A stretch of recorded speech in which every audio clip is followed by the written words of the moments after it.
Thank you, Chairs. It's my honor to speak for Oxfam today. We are inspired by the leap of ambition before us, not to reduce poverty, but to eradicate it, not to lessen hunger, but to end it once and for all. The world's governments have said they will leave no one behind. This will be tough, but Oxfam trusts in the power of people against poverty.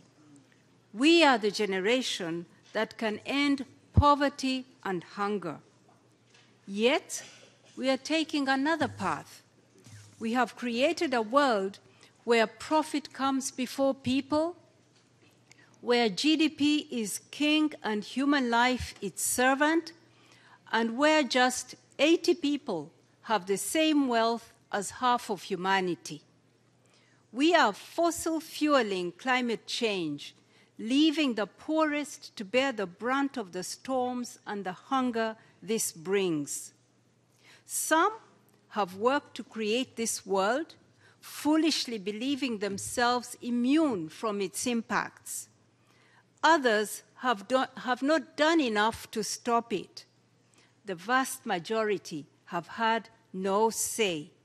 My message today is that the path to zero hunger must be tangible, political, and disruptive. The voices of the ignored must be heard. 3 things we must do. First, we must prevent catastrophic climate change. When this week is over and world leaders return home, they must dedicate themselves to ensure that the UN climate talks in December deliver for those on the front lines, not just for the big emitters. Second, power must shift between countries. Poor governments must be able to control their own resources to leave no one behind. This means that all countries work together to ensure fair global tax rules.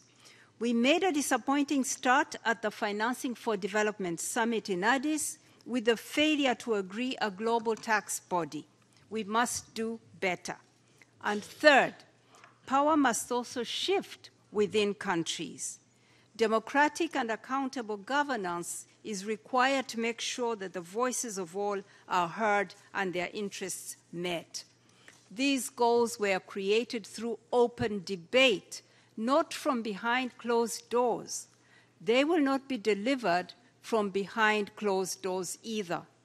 The people must speak. Leaders of governments, we call upon you to open the space for citizens to take this ambitious agenda forward. I thank you, Chairs.